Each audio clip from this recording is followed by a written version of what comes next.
Doubt Congress's understanding of the issues surrounding the health care debate. Republican Congressman from Michigan, Dave Camp, joins us now. Congressman Camp, good to see you, sir.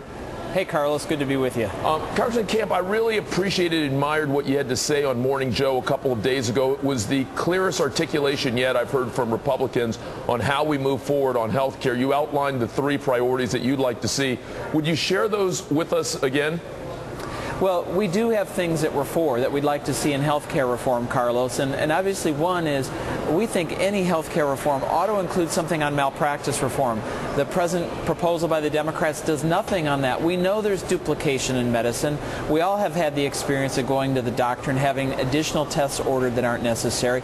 We think it would be a real help in getting costs down in health care, and some estimates say as much as $100 billion could be saved if we had some meaningful defensive medicine reform. I think that's important. Also, there's a regulatory side to this. Really allowing people, small businesses, to get the same kind of incentives that large companies get by pooling together to get a larger pool of people to help bring costs down. And then thirdly, I'd say something on fraud. We know there's a lot of fraud in the government programs, particularly in Medicare and Medicaid.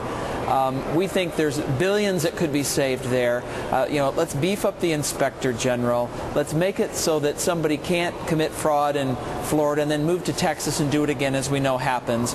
And so we think those protections ought to be in a bill, among some others. Congressman Camp, I know you're the senior Republican on Ways and Means, and I hope they have you in the room, the White House folks do, because I appreciate the perspective you bring to it. I want to move to a different topic with you. So often when we talk about race, and particularly more recently the Skip Gates controversy, we hear Democrats weigh in, when it strikes me that Republicans and all leaders have a responsibility to weigh in on such a critical moral issue. What were your thoughts as you watched the Gates issue unfold, and are there additional affirmative positive steps you think that individuals or the government should take in light of what happened with Skip Gates and the Cambridge police? Well, I think, at least from a national issue, I think the president's doing the right thing to try to diffuse it now. I think what he did really actually inflamed it. And as we're getting more and more information, I think that's one of the valuable things about society now is we can all go online, read the police report.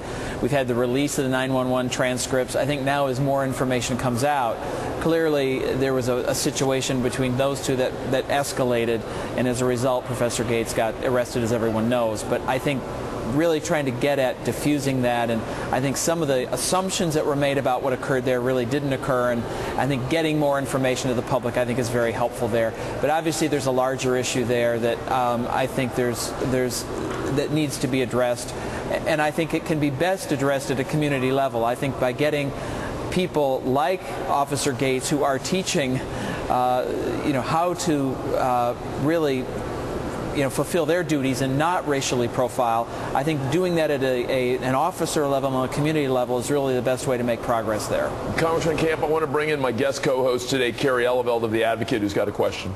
Yeah, Representative Camp, I want to get back to Michigan because obviously there's been a ton of reporting on the unemployment rate there being the highest in the country, a little over 15% right now.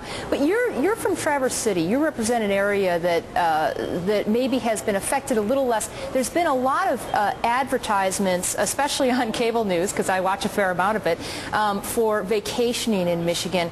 I'm wondering if that's helped to sort of help to blunt a little bit the loss of jobs there in Michigan. Well, we do have a pretty viable hospitality industry in Michigan, particularly in the northern part of my district, as you mentioned, in the Grand Traverse area, Traverse City, and among other areas. And I think that does help. We really have three things in Michigan: tourism and hospitality, agriculture, and manufacturing. And obviously, the manufacturing piece has taken a huge hit, and that has caused a lot of problems in our state, and a lot of people have lost their jobs. But that's a very important part. I wish the summer had been just a little warmer and more people would have needed to go to northern Michigan to cool off. Congressman Camp, thank you so much for joining us, sir. Oh, thank you very much. Look forward to having you join us when you're in New York next. Hey, I'd like to. Look forward to it.